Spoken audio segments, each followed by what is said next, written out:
Morning mga kapatid, God is good all the time. Hallelujah. Purihin ang Diyos sa mga awitin para sa Kanya. Hallelujah. Morning sa ating mga kapatiran na nanonood online, sa mga kaibigan natin, magandang araw po sa inyo kung nasaan man kayong dako ng mundo o ng bansa. Kami po ay masaya na makasama namin kayo sa gawain ng Panginoon. Hallelujah. Praise the Lord. Magandang umaga muli mga kapatid sa ating mga bisita na narito. Magandang umaga sa inyo. Welcome kayo sa gawain ng Diyos. Sana ito ay hindi yung first lang, kundi sana ito ang una sa tuloy-tuloy ninyo na fellowship, no? Na makasama upang kami ay masaya na kayo ay makasama sa pagpupuri at pagpapasalamat sa ating Panginoon. Hallelujah! Praise the Lord! So next week, ready na ba ang lahat para sa ating Back-Me Day? Ready na ba ang lahat? Excited ba ang lahat? Okay, salamat sa Panginoon, purihin ang Diyos. So, alam naman na siguro ng mga uhay, next week ay mag-start ang ating service ng next Sunday, mag-start ang ating service ng 1 p.m. At hapon tayo. So, huwag kayong pumunta ng umaga next Sunday dahil sa special event natin, gaganapin natin ang hapon ang ating gawain at kasabay din nun yung pagse-celebrate ng ibang churches din, no? At salamat sa Diyos sa maraming taon na binigay niya sa atin upang tayo mga kapatid ay lumago, no?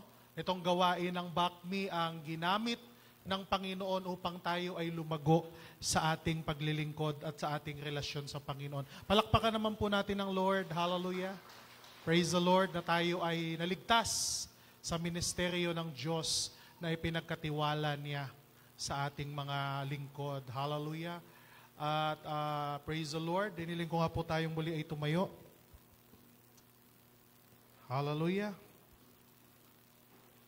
Buksan natin ang ating mga Biblia sa Romans 12 verse 9. Sabi sa Romans 12 verse 9, love must be sincere. Hate what is evil, cling to what is good. Maging tunay ang inyong pagmamahalan. Kasuklaman ninyo ang masama at pakaibigin ang mabuti. Manalangin tayo mga kapatid. Ama naming banal na nasa langit, salamat Lord sa oportunidad na ito na kami ay makapaglingkod sa iyo, O Diyos. Salamat sa buhay, salamat sa kalakasan, Panginoon, sa proteksyon, sa lahat ng biyaya, Lord, na ibinuhos mo sa amin. Maraming salamat, Lord, sa pag-iingat at proteksyon. Panginoon, sa oras na ito, kami po ay lumalapit sa iyo, nagpapakumbaba ng aming sarili, dahil alam po namin, O Diyos, na kami po ay mawawala, kami po ay walang magagawa kung kami po ay hiwalay sa iyo. Panginoon, patawarin mo kami sa aming karumihan, sa iyong harapan. Patawarin mo kami sa mga bagay na nagawa namin, Lord, na hindi kami nakapagbigay ng karangalan sa iyo. At sa oras na ito, Panginoon, ikaw lamang po ang aming itinataas, pinupuri at sinasamba. Nawa, Lord, na ikaw ay maluwalhati sa gawain na ito. Ingatan mo ang lahat habang kami ay nagdadaos ng pagsamba sa iyo. Hindi lang dito, Lord, sa local church na ito, maging sa lahat ng kasimbahanan sa ang panig man ng bansa o ng mundo na nagdadaos ng pagtitipon sa iyo, O God. Ingatan mo at proteksyonan mo, O Diyos. Maging ang mga kaibigan at kapatiran namin, nakasama namin online, Lord, nawa ang iyong mapagpalang kamay, O Diyos, ang siyang patuloy na umagapay at sumama sa kanila, O God, saan man sila magpunta. Panginoon, tinataas ka namin.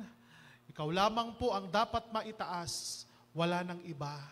At ibabalik namin ang lahat ng kapurihan sa pangalan ng aming Panginoong Jesus. Ang lahat ay magsabi ng Amen. Amen. Amen. Makaupo po tayo mga kapatid. Love must be sincere. Hallelujah. Sa Friday, yung mundo ay magse-celebrate ng tinatawag nilang Valentine's Day. No, ito ay isang napakalaking event. It is good for business.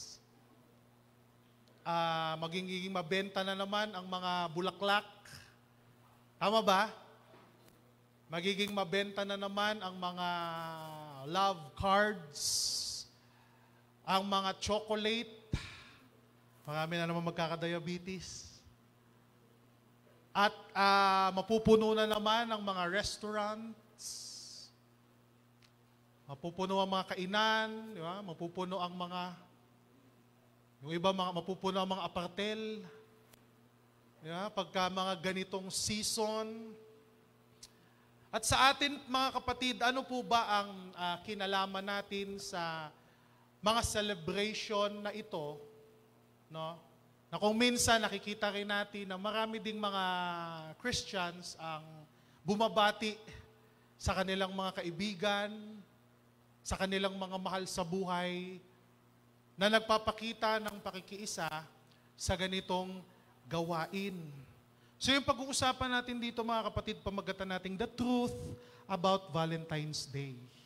No, ang katotohanan sa celebration ng Valentine's Day na sineselebrate ng mundo kapag ganitong February, buwan ng February, no? O ganitong season, no?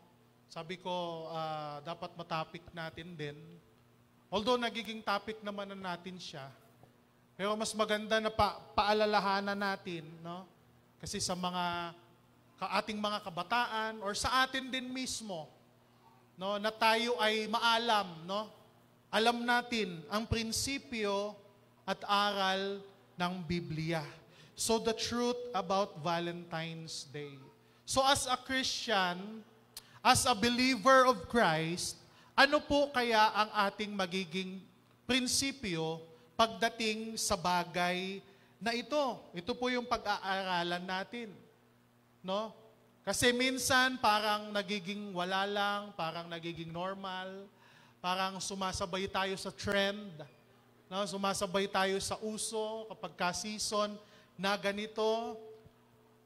May mga events sa schools, may mga events sa office, sa ating mga workplace, na kung saan tayo din ay natutuwa at nasisiyahan.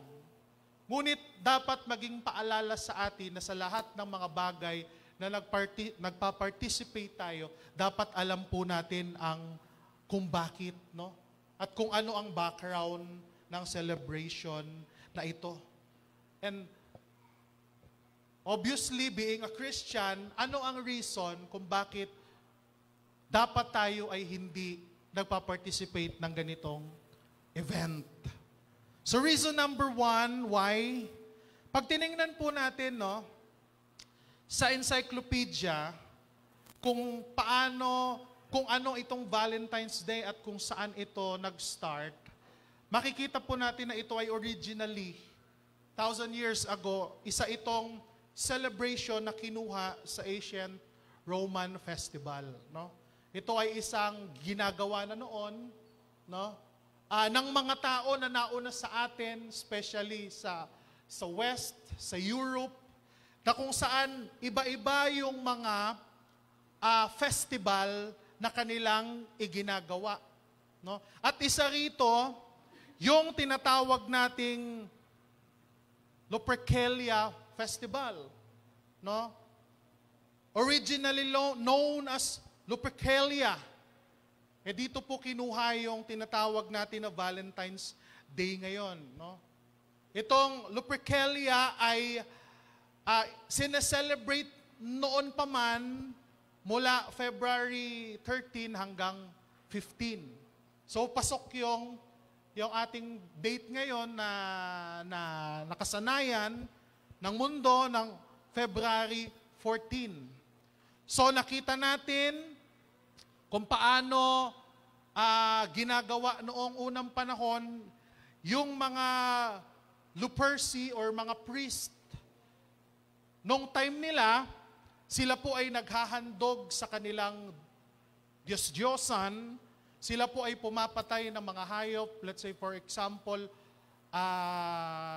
kambing, yan. Kambing at yung iba naman aso, no? Bakit nila napili yung ganong mga hayop na ialay sa kanilang Diyos? Kasi kung mapapansin po natin, yung goat at yung aso, parehas pong nagpapakita ng aggressive desires, sexual desires. Di po ba yung mga aso parang pagdating sa sexual urges ng mga hayop na yan, talagang matindi.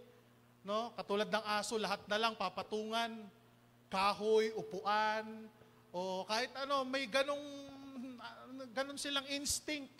Kaya naman, yun ang kanilang inaalay ng mga hayop sa pagkakataon na yan. No? Binabalatan nila yan ng buo, yung mga hayop na yan, at inaalay sa kanilang tinatawag na Diyos. No? Pagan gods na ang pangalan ay Lupercus. Di ba? Lupercus is god of fertility. Yan. Diba? Pagiging fertile sa Rome. Ganon din, kasabay din yan. Naghahandog din sila sa Diyosa nila na tinatawag na Juno, the goddess of marriage and women. And sa Greek, si Pan, the god of nature. So maraming mga pagan beliefs, no, pagan god or tinatawag nating paganism na kung saan magpahanggang ngayon ay active, yun nga lang parang minomodernize. Binabago yung mga tawag, yung pangalan, no? Pero ito'y nagpo-promote ng nagpagsamba sa mga tinatawag nating pagan god o yung mga hindi tunay na Diyos. And God calls paganism as abominable, no? Kasuklam-suklam sa harapan ng Panginoon. At matigas o matibay ang paalala ng Diyos. Idinidiin niya na ang mga tao ay kailangang wag makisali sa mga pagan o paganong pagsamba kailanman. In fact, God is very clear sa kanyang chosen people, sa mga Israelites people, no, nung pinalaya sila ng Diyos, yun ang warning ng Panginoon na huwag kayong makikigaya sa gawain ng inyong mga neighboring countries, kingdom, in worshiping their false god or pagan god. Sabi sa Deuteronomy 12 verse 29 to 32, kapag napalayas na ng Diyos ninyong si Yahweh ang mga tao sa lupaing iyon at kayo na ang nakatira roon, huwag ninyong tularan ang kasuklam-suklam nilang gawain. Huwag na ninyong alamin pa kung paano sila sumasamba sa mga Diyos nila. Baka gayahin ninyo ang mga iyon. Huwag ninyong gagawin kay Yahweh ang karumaldumal na gawain nila sa pagsamba sa kanilang Diyos-Diyusan. Sundin ninyong mabuti ang lahat ng inuutos ko sa inyo. Huwag ninyo itong daragdagan ni babawasan. No? Sabi ng mahigpit ang paalala ng Diyos sa kanyang mga anak na huwag tularan, huwag gayahin, ni huwag alamin, huwag kopyahin ang mga gawain ng mga taong hindi sumasampalataya sa Diyos. Leviticus 18 verse 30, sundin ninyo ang pinag-uutos ko at huwag ninyong gagayahin ang kasuklam-suklam na kaugalian nila upang hindi kayo maging marumi tulad nila. Akong si Yahweh ang inyong Diyos. So point number 1 natin mga kapatid, why we must not participate sa Valentine's Day. Number 1, Valentine's Day has pagan roots. So kung ititrace natin saan nagmula, saan nagsimula, ano ang agenda, ano ang pinaka-point ng celebration, and according to history, ito'y nagsimula as a pagan worship sa false God. Point number 2, because what? The Bible says to flee sexual immorality. So meron 5 points akong ibibigay. Una, tandaan natin to, bakit hindi tayo dapat mag-celebrate ng Valentine's? Because it has a pagan root. Pangalawa, because the Bible says to flee sexual immorality. 1 Corinthians 6 verse 18, flee sexual immorality. Every sins that man does is outside the body. But he who commits sexual immorality sins against his own body. Iwasan ninyo ang immoralidad. Ang ibang kasalanang nagagawa ng tao ay hindi nakakasira sa katawan. Ngunit ang gumagawa ng immoralidad ay nagkakasala laban sa sarili niyang katawan. No? It does not promote godly love. Sa Valentine's Day, hindi godly love ang pinopromote kung hindi sexual immorality ang lumalaganap. No?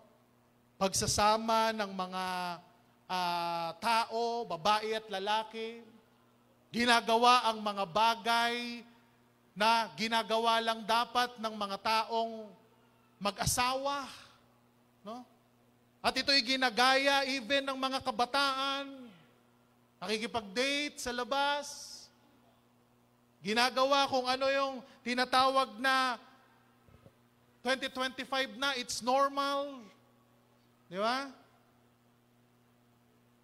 Pinopromote nito ay erotic love, lust. Especially sexual immoralities. Sa English, pag sinabi nating love, it's only one word. General na. Sa Tagalog, pag-ibig, ganun din, general na. Pero, when we use the word love sa Greek, marami pa itong sangay.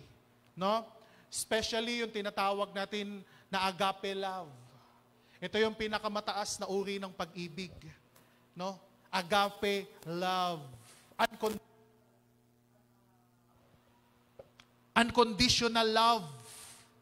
Itong agape. No? At ito'y pinakamataas na uri ng love at ito ay love na ginagamit natin sa pag-ibig natin sa Diyos. Sabi mo sa iyong katabi, agape.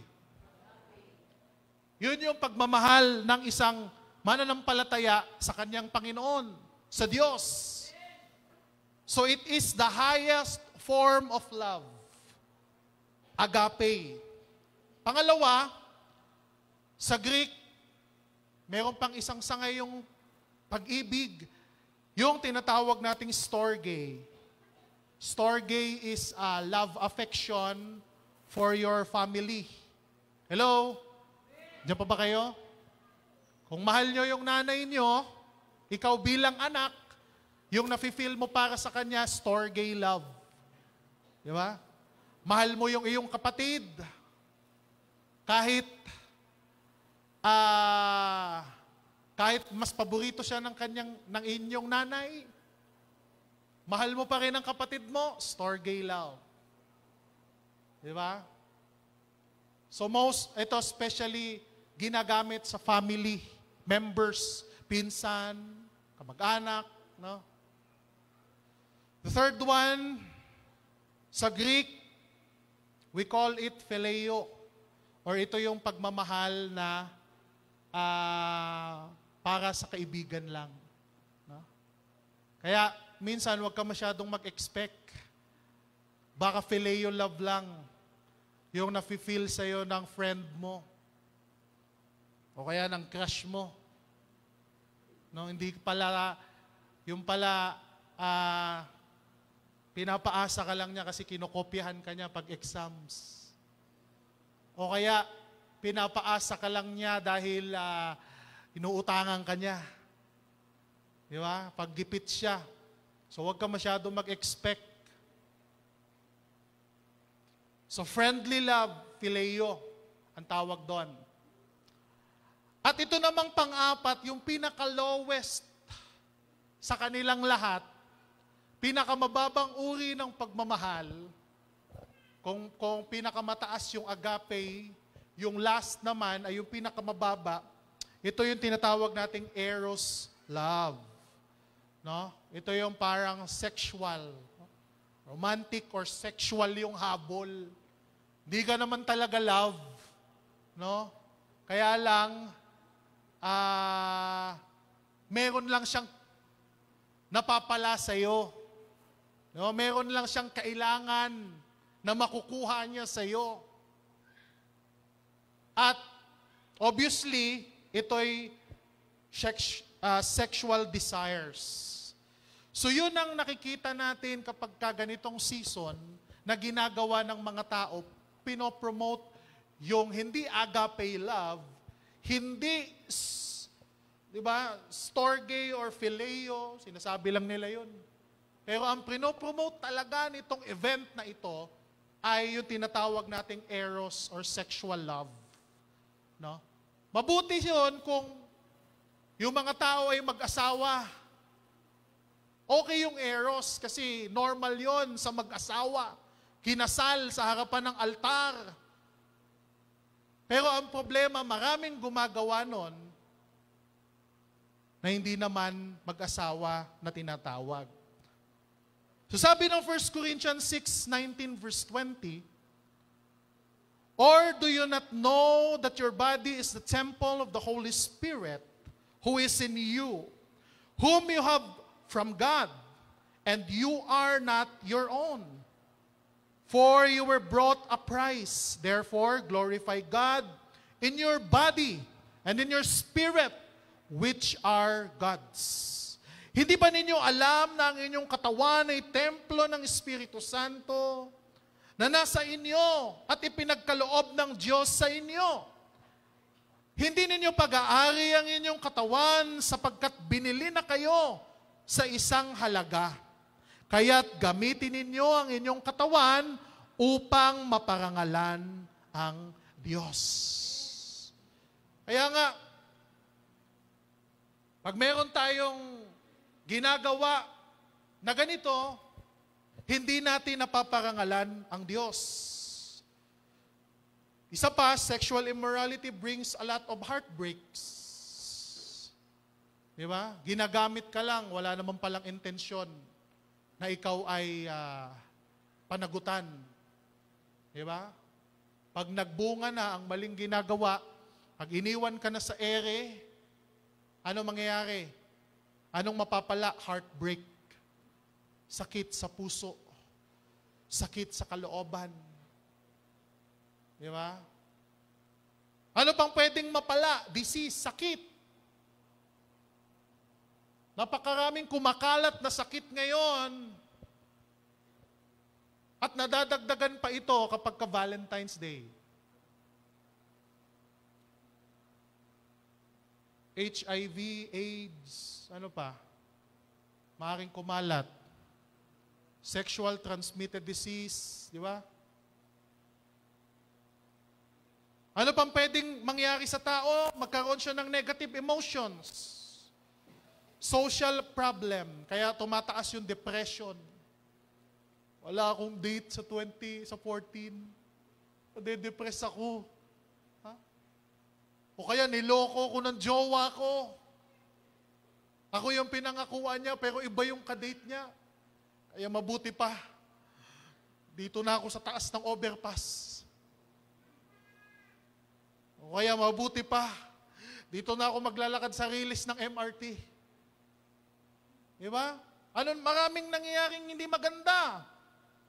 Kaya nga sabi ng Panginoon, ingatan natin ang ating sarili. Hello? Hindi tayong kung sino-sino lang. Mga nakikita natin sa mga kabataan ngayon sa mundo na hindi na makontrol ang kanilang mga ginagawa, hindi na makontrol ng mga magulang ang trip ng kanilang anak. Mga young people, wag nating gagayahin yung ganong culture. Diba? Teen, singles, even na kayo ay nasa legal age, alagaan ninyo ang inyong sarili dahil may mga bagay na hindi nyo na kailanman pa masasauli, mababalik. Kaya nga, dahil mahal tayo ng Diyos sa ating pinaglilingkuran, ayaw ng Diyos na mag-suffer tayo sa mga unnecessary pain, sa mga bagay na pwede naman sanang iwasan kung susundin natin yung aral, yung prinsipyo ng salita ng Panginoon. Though sexual immorality brings pleasure, it will not last long. Panandalian lamang, ngunit yung effect ay maaring panghabang buhay. Kaya nga, tingnan natin, hindi worth yung risk. At higit sa lahat, hindi worth it yung gagawin natin na hindi mabuti sa harapan ng Panginoon. So, Lupercalia is celebrated with pagan sex rituals. It is about lust, it's about fertility.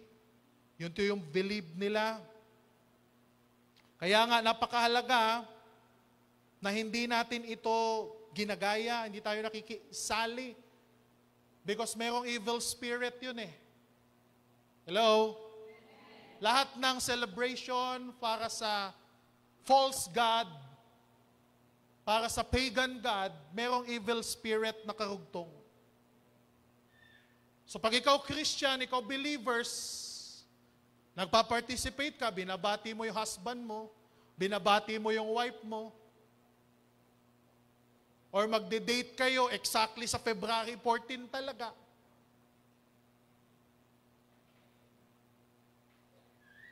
Na sinasabay natin doon, remember, merong evil spirit na sineselebrate. Yung araw na yan o yung celebration na yan. No? So wag tayong makiisa. Ano yung sabi sa ating verse? Hate what is evil.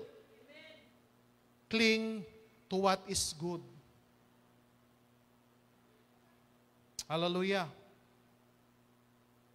Ano pa sabi ng Panginoon?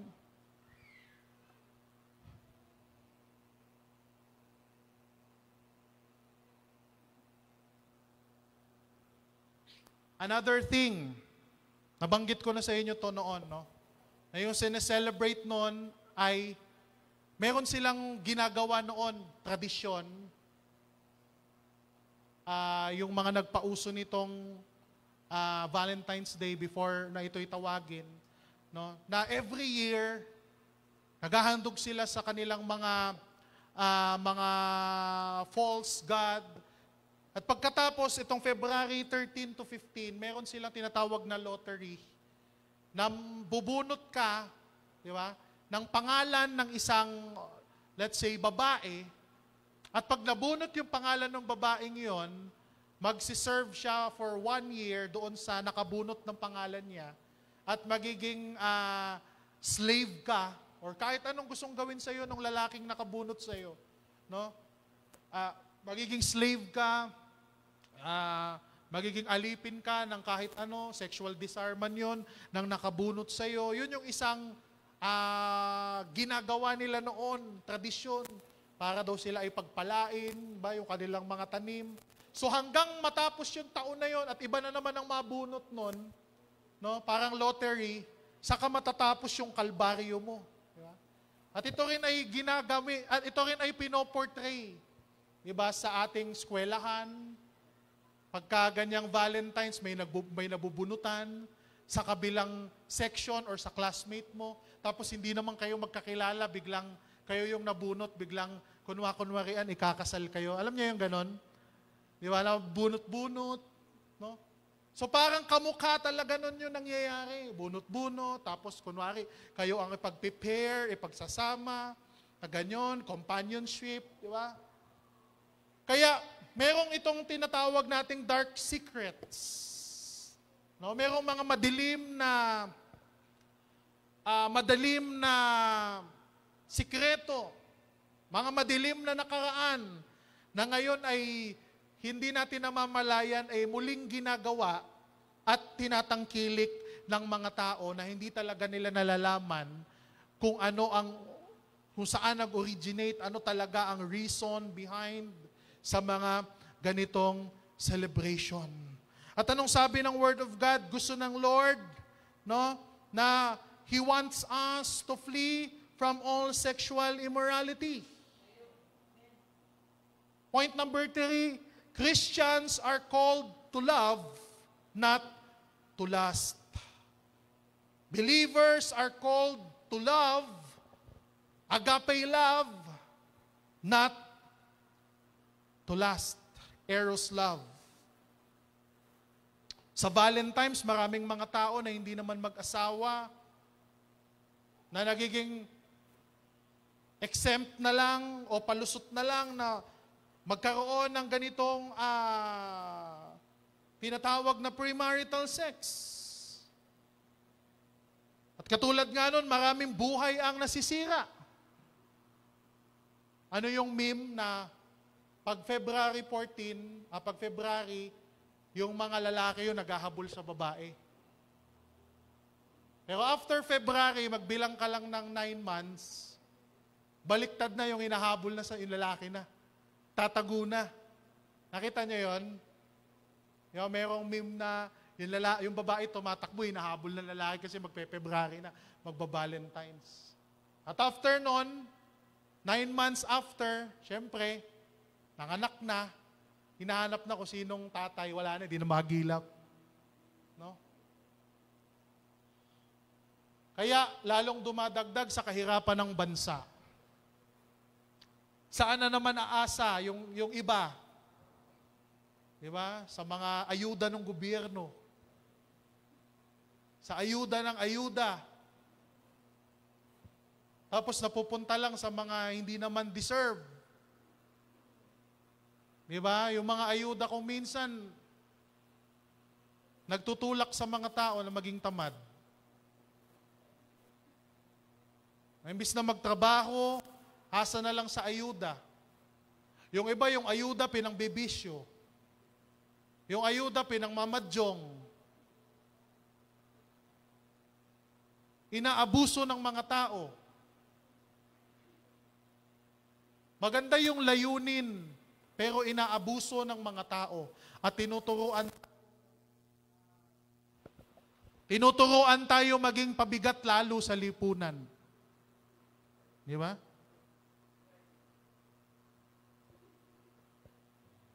Sayang yung pondo ng gobyerno. Sana ibinibigay na lang sa mga ospital. Hindi ko ba alam ba't uso pa yung ayuda talaga eh. Okay lang kung napupunta sa tamang tao. Pero base sa ating mga nakikita, hindi. Marami ang nag-aabuso. Kaya nga, dumadagdag pa itong unwanted pregnancy, unplanned pregnancy. At ayon sa pag-aaral, nasa top 3 yung Pilipinas.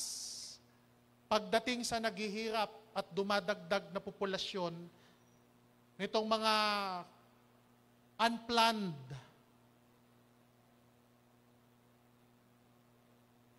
na pagkakaroon ng mga anak. At yung iba, gusto nilang itama, gusto nilang ayusin, sa paggawa uli ng isa pang kasalanan, maraming pinapa-abort. Maraming mga fetus na pinapatay para mapagtakpan yung kanilang kataksilan, yung kanilang kasalanan na nagawa, at nadadagdagan pa ito ng lalo pang mas mabigat na kasalanan. Kaya sabi ng Diyos, Christians are called to love, not to lust. At sa Valentine's Day, hindi love ang pinopromote, but lust. Tandaan natin yan.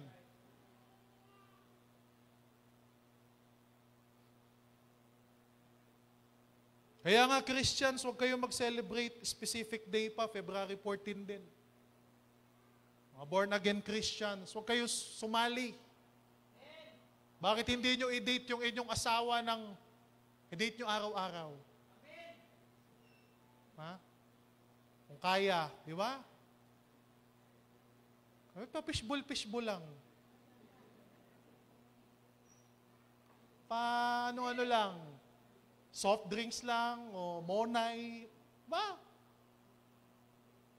Hindi yung sa buong taon salbahe ka, tapos February 14 ka lang, kunwari mabait. Post mo lang sa social media mo, dinate mo kunwari. Tapos pagkatapos nun, gulpi sarado ulit. I-abuse mo ulit, emotional, physical. Hindi love. Piniflex lang nung iba eh. Di ba? Kunwari may kadate, kunwari may kasama, ganito, ganyan. Pero hindi love. Kaya, pakita natin yung totoong pagmamahal. Araw-araw. Mga mens, hello? Di ba?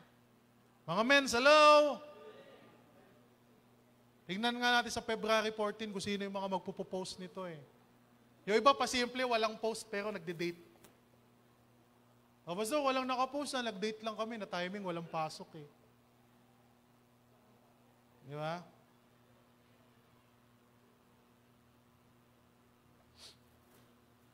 So, paano ba ito nag-uso? Paano ba ito dumating sa ating panahon ngayon? Of course, alam natin na napakalaki ng influence ng Roman Catholic Church sa ating bansa. No, kaya nga Rome, doon din ang galing yung festival sa Rome. Mga Romans ang nagpasimuno nito. And alam natin na Roman Catholic is known for mixing the true faith from the pagan beliefs. No? Alam natin yan lahat bilang Christians. They love to mix things up. Pinaghahalo. Yung katotohanan, pinaghahalo sa kamalian. Yun yung strategy kasi ng ating kaaway eh. Hindi niya kayang supilin yung paghahanap ng tao ng Diyos, tunay na Diyos. Kasi tayong mga tao, normal at hinahanap natin na magkaroon talaga ng Diyos na sambahin. Eh hindi mapigil ng kaaway na maghanap ang tao ng Diyos. Kaya anong ginawa niya? Minimix niya na lang. Ginugulo niya na lang, nililito. Pinapalitan ng pangalan, ipinapangalan kunwari kay Jesus, at sino pa yung mga Bible saints, at pagkatapos huhulmahin, lalagyan ng image, at pagkatapos sasambahin ng mga tao. So alam natin yung mga bagay na yan. Katulad din ito, na minimix nila. No? Lupercalia, eventually ipinangalan sa santo, di ba, na tinatawag na natin ngayong Valentine's. So sino ba tong Valentine's? Pag sinerch nyo to, pag quick-search nyo to, nakita natin na yung story ni Valentine or ni Saint Valentine ay isang uri lang ng legend. Ano ba pag sinabi nating legend? Myth lang siya. Ano lang siya? Kwento lang. No? Walang historical na proof na may nag-exist na ganito. Siya ay isang kwentong barbero, ika nga. Kwentong gawa-gawa lamang ng malikhaing isip ng tao. Wala talagang proof. Walang pruweba. Hindi katulad ni Jesus Christ. Hindi siya myth, hindi siya legend. Kasi madaming proof kay Jesus. Hello? Amen? Sa Bible, marami si Jesus nakasalamuha, nakakita, naghimala si Jesus, hindi legend. Hindi lang imbento. Pero ito si Saint Valentine, walang nakakakilala sa kanya dahil isa lamang siyang kwento. At ano yung kanyang kwento? Kaya itong si Saint Valentine ay ginawang Valentine's Day ngayon dahil isa daw siya sa mga tumayo na nindigan. Kasi nung unang panahon sa Rome, alam nyo naman, Roman Empire, mahilig sa digmaan. Hello? Diyan pa ba kayo mga kapatid? Yung Roman Empire, lagi ang nakikipagdigmaan. At sabi nung kanilang emperor o king, no, na simula ngayon, ayaw ko na ang mga taong, mga young men and women na mag-asawa. Kasi nagiging sagabal sa mga sundalo na uuwi sila dahil ay mag-aasawa po ako.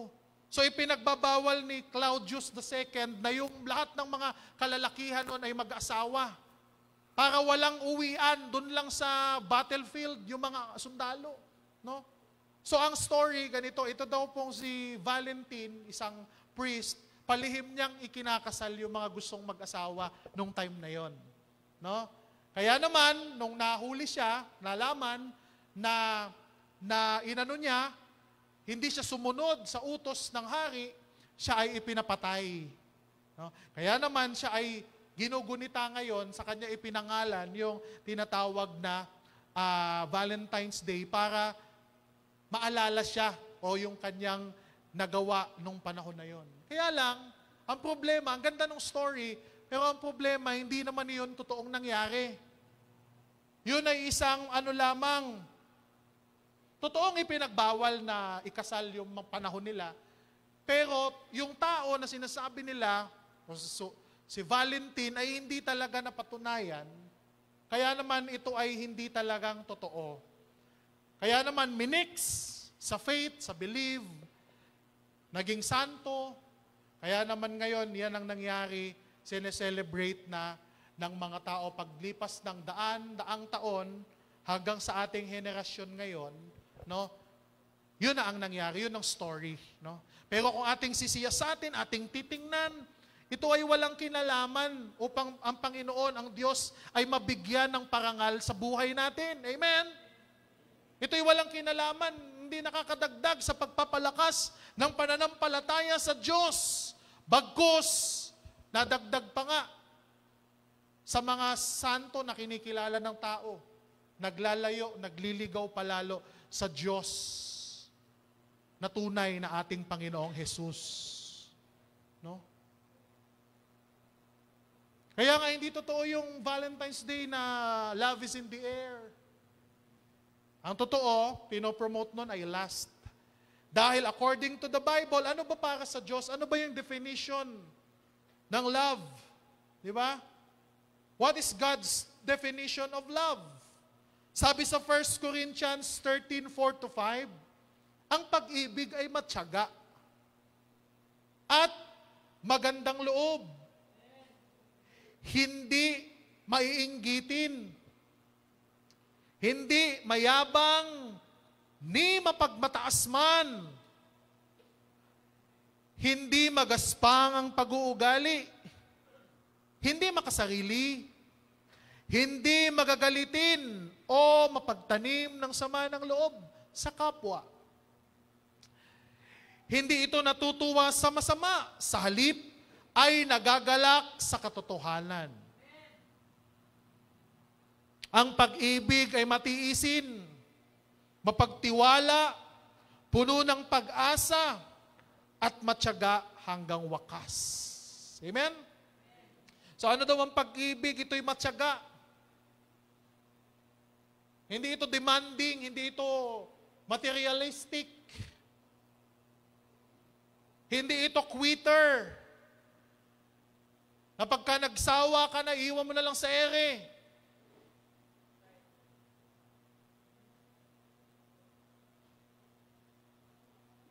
Magandang loob. Diba? Hindi maiinggitin.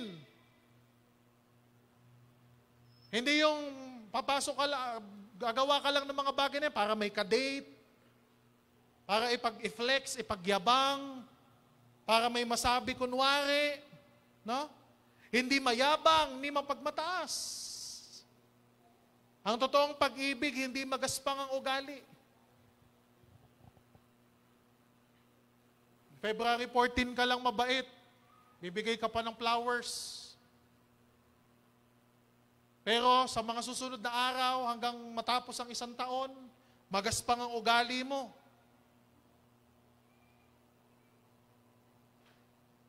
Hindi makasarili. Iniisip mo yung kapakanan ng pamilya.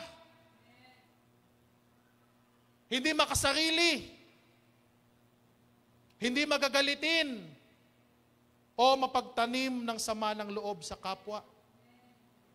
Hindi ito natutuwa sa masama. Sa halip, nagagalak sa katotohanan.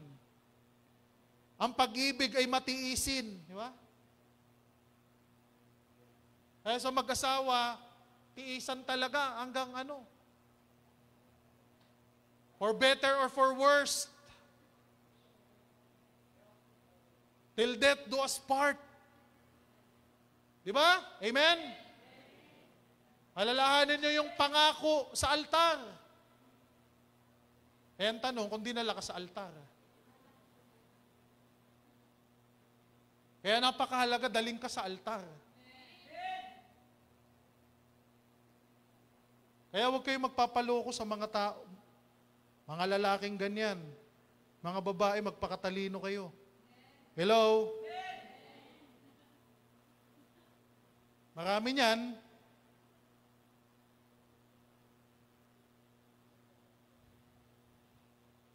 Tingin kayo sa paligid nyo. Hindi ito natutuwa sa masama, sa halip, nagagalak sa katotohanan. Ang pag-ibig ay matiisin, mapagtiwala, puno ng pag-asa, at matyaga hanggang wakas. Not till death do us part. No? Kumbaga, umaano talaga. Ano Tagalog ng muunong? Ano ba Tagalog nun? Muunong yung... Yon, dinadamayan hanggang huli. Ha?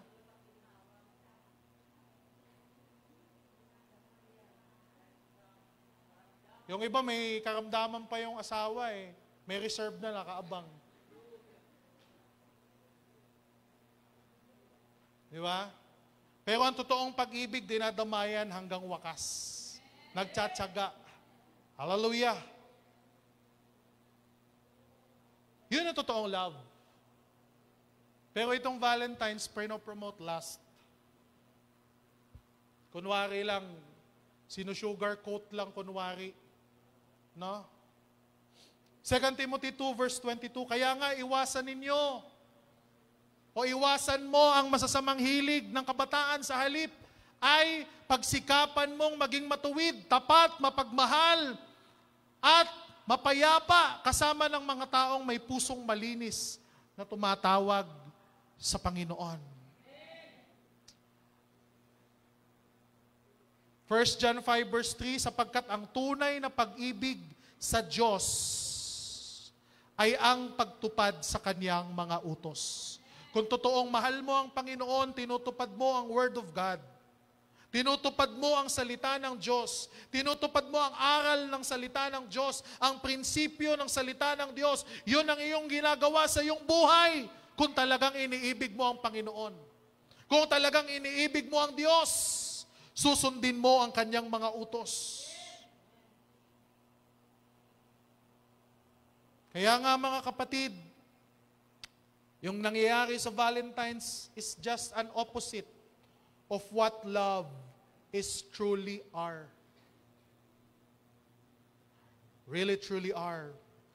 So panglima, God commands us, or commanded us not to conform to this world. Kaya nga mga kapatid, huwag tayo mag-compromise. No? 2 Corinthians 6:14-18, huwag kayong makisama sa mga hindi sumasampalataya, na para bang kapareho ninyo sila. Maari bang magsama ang katuwiran at ang kalikuan? O kaya'y ang liwanag at ang kadiliman? Maari bang magkasundo si Kristo at ang dyablo? Ano ang kaugnayan ng sumasampalataya sa di sumasampalataya? O di kaya'y ang templo ng Diyos sa mga Diyos-Diyusan? Hindi ba tayo ang templo ng Diyos na buhay? Siya rin ang may sabi, mananahan ako at mamumuhay sa piling nila. Ako ang magiging Diyos nila at sila'y magiging bayan ko. Kaya lumayo kayo sa kanila. Humiwalay kayo sa kanila, sabi ng Panginoon. Iwasan ninyo ang anumang marumi at tatanggapin ko kayo. Ako ang magiging ama ninyo at kayo'y magiging mga anak ko, sabi ng Panginoon na makapangyarihan sa lahat. Palakpakan natin ang Panginoon. Jeremiah 10:2, huwag tularan ang mga gawa ng mga hindi sumasampalataya. Yan ang sabi ng verse. In other words, huwag tayong gumaya. Magkaiba yon sa ano mo sa Christmas, because sa Christmas, inaalala natin si Jesus. Si Jesus ay hindi myth, hindi legend, kung hindi totoo, na nagkatawang tao galing sa langit at napako sa krus upang tubusin ang lahat ng kasalanan ng sangkatauhan. Kaya ngayon, ang lahat ng tao na magpapakumbaba ng kanyang sarili, tatanggapin ang ating Panginoon bilang Panginoon at tagapagligtas, manalig at sumampalataya sa Kanya. Sabi ng Bible, hindi na mapapahama kung hindi magkakaroon ng buhay na walang hanggan. At yun ang sineselebrate natin. Na si Jesus ay nabuhay. Na si Jesus ay isinilang.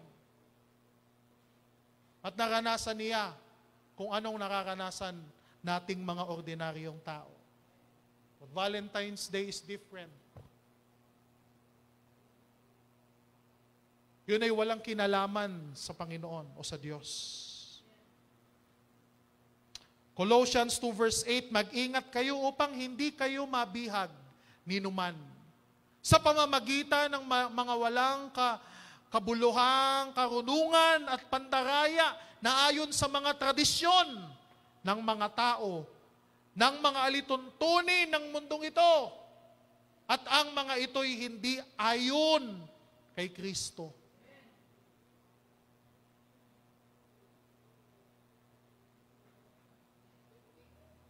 Kaya nga kung yung celebration ayon kay Kristo, why not?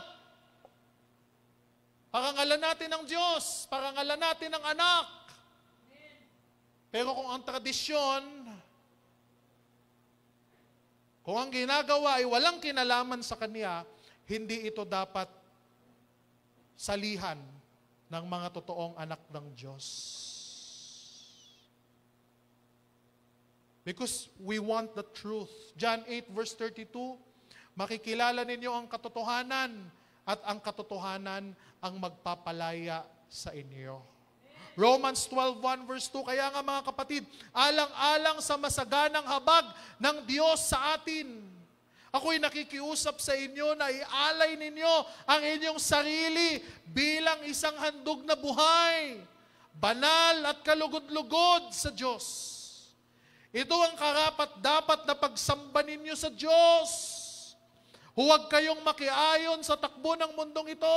Sa halip, hayaan ninyong baguhin ng Diyos ang inyong mga iniisip upang maunawaan ninyo ang Kanyang kalooban. Sa gayon, magagawa ninyo kung ano ang mabuti, kalugod-lugod at ganap na kalooban ng Diyos.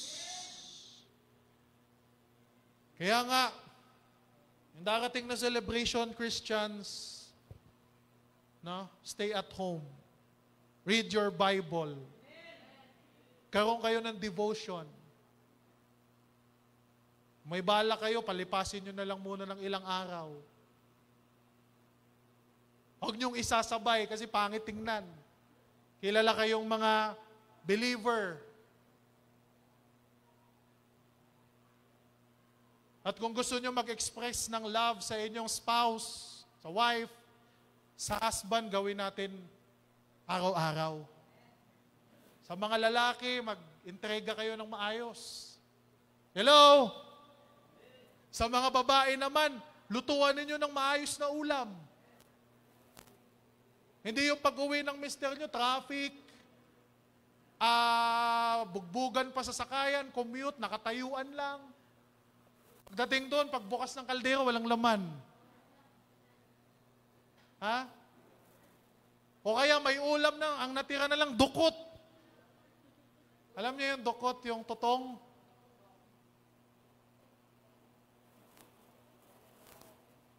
Pero siyempre, kailangan yung husband, responsible din, di ba? Hanap buhay, trabaho, walang bisyo. Kasi pag may trabaho ka nga, bisyoso ka, ubos. Magkano na isang stick ngayon ng ano? Yung iba, social na, fluid na yung binibili, pang vape eh. Mga ganon-ganon. Parang tambutso yung ano, ibibig eh. O kaya naman, naubos sa inom. Alak. Tapos Christian ka na. Di magandang tingnan. Paano tayo makakadala ng mga soul? Paano natin maakay yung mga kapitbahay natin, yung mga kaibigan natin? Kung nakikita nila yung buhay natin, hindi naman nagbago. Hello? Kaya kung aalisin natin yan, isusuko natin yan sa Panginoon, malaki matitipid natin. At mas lalong mapapakita natin yung pagmamahal natin sa ating pamilya. Di ba? Kaya magulo, masaya ang pamilya, lalo-lalo pag araw-araw nangingibabaw yung pagmamahalan at pag-ibig, hindi lamang dahil sa isang araw na sineselebrate ng sanlibutan. Palakpakan naman natin ang Diyos. Hallelujah! Ephesians 5 verse 11, huwag kayong makibahagi sa gawain ng kadiliman, na walang ibubungang mabuti. Sa halip ay ibunyag ninyo ang mga iyon. Ito yung ginagawa natin, binubunyag natin eh. Kasi minsan yung iba nakakalimutan, yung iba naman hindi nila alam. Rin sila, sali, batian. Join, pinopost pa sa social media. Kaya ngayon, ibinubunyag natin para alam natin. At makapag-isip-isip tayo bago natin gawin ang mga bagay-bagay sa ating buhay. No? Kaya nga, Valentine's Day has a pagan roots. Its origin is worshiping idols, pagan gods. And most importantly, it promotes sexual immorality. The wrong kinds of love. No? Kaya sabi sa ating theme verse, Romans 12 verse 9, love must be sincere. Kaya, mga kabataan, bago kayo manligaw, siguraduhin nyo muna may stable job kayo. Hello? May bahay kayo. Diba? Hindi yung mag-aasawa kayo, mag-aanak kayo ng marami, nasa puder pa rin kayo ng magulang nyo.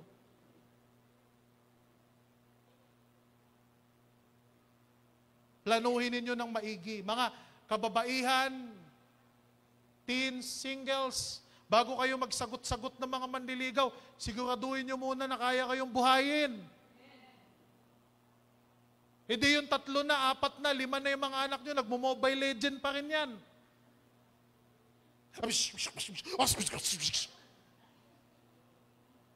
Tanda na yung iba, panot na nga eh. Nagbi-video game pa rin.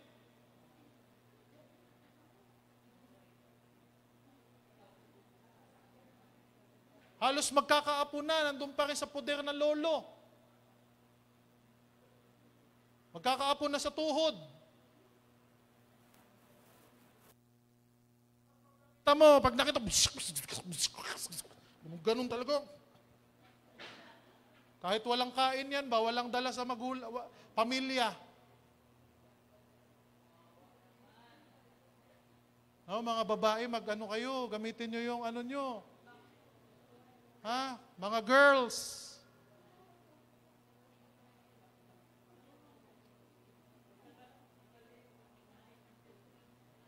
Huwag kayong papadala yung Valentine's, yung mga ganito, ligaw-ligaw, na ikaw lang ang wala sa room, sa klase, sa section. So what? No, makikita yan pag tapos mo yung pag-aaral mo. Naging professional ka, maganda yung naging education mo, maganda yung future na nag-aabang sa'yo.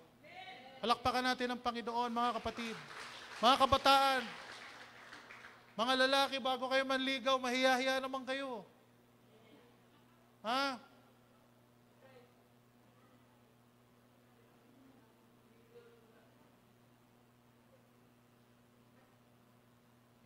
Love must be sincere. Hate what is evil. Cling to what is good. Maging tunay ang inyong pagmamahalan. Kasuklaman ninyo ang masama. At pakaibigin ang mabuti. Hiniling kong tayong lahat ay tumayo, mga kapatid. Hallelujah. Praise the name of the living God. Ama naming banal, salamat Lord sa iyong salita na siyang nagpapaalala sa amin, O God. Lord, hindi namin ito, Lord, sinasabi o ginagawa upang manakit ng aming kapwa, upang maging masama ang kanilang loob, Panginoon. Ngunit ito po ay pinapaalala namin sa aming lahat na kami, Panginoon, ay mamuhay ng ayon sa iyong banal na salita. Dahil, Panginoon, walang saysay ang aming pagpunta sa church, walang saysay ang aming paglilingkod sa iyo, kung patuloy kami, Panginoon, na magbubulag-bulagan at magbibingi-bingihan sa katotohanan, Lord, na kahit alam namin ng tama, Panginoon, ay hindi namin gagawin kung ano ang tama at kalugod-lugod sa iyong harapan. Panginoon, dalangin ko, pagpalain mo ang bawat isa. Nawa, Lord, ang iyong salita ang magsilbing sandigan namin, Lord, sa aming buhay. Ang prinsipyo ng iyong banal na salita ang siyang maging sandala namin, Panginoon. Dahil alam namin, Lord, kung ang iyong salita, kung ikaw, O Diyos, ang aming sandigan, hindi kami matitibag. Ang pamilya, Lord, ay hindi mawawasak kung ikaw ang pundasyon. Kung ang iyong salita ay pinangahawakan ng ama, ng ina, ng mga anak, miyembro ng pamilya, Lord, ang pamilyang yon ay magiging matatag at hindi kailanman matitinag anumang pagsubok sa kanilang buhay. Lord, salamat na you are the true meaning of love. Ikaw ang tunay na nagpapakita ng tunay na pag-ibig, O Diyos. Ang iyong pagmamahal na ipinakita mo sa amin, Ama, na ibinigay mo ang iyong bugtong na anak upang kami, Lord, ay magkaroon ng kaligtasan. Salamat, O Diyos. Pagpalain mo kami. Pagpalain mo ang mga kabataan ng Bakmi, Lord, born again, O God, na sila ay magiging maganda ang kanilang future, Panginoon. Na maging maganda ang kanilang kinabukasan. Na maging maganda ang kanilang itataguyod na mga pamilya, Panginoon. Na sila, Lord, ay magiging masigasig lalo para sa paglilingkod sa iyo. Kaya, Lord, salamat po. Lukuban mo palagi ng iyong banal na dugo ang iyong mga anak. Na narito, maging ang mga nakakasama namin, Lord, sa online, i-bless nyo rin po sila, O God. Salamat, Lord, na ang iyong salita ang siyang katotohanan. Ang iyong salita ang siyang nagbibigay, Panginoon, ng kaalaman. At ang iyong salita, Panginoon, ay may kapangyarihan magbago ng buhay. Kaya salamat, Lord, na patuloy mong baguhin ang iyong mga anak. Patuloy mong i-transform ang buhay nila ngayon sa kung anong purpose nila, O God. At tulungan mo kaming gampanan yon, Lord, para sa iyong kalwalhatian. Kaya salamat, Panginoon, ikaw lamang po ang aming itinataas. Nawa ikaw, Panginoon, ay nagbigay. Nawa kami, Panginoon, ay nakapagbigay ng karangalan sa iyo. Itong lahat po ay aming samot dalangin, ibinabalik namin sa pangalan ng aming Panginoong Yesus. Ang lahat ay magsabi ng Amen. Amen.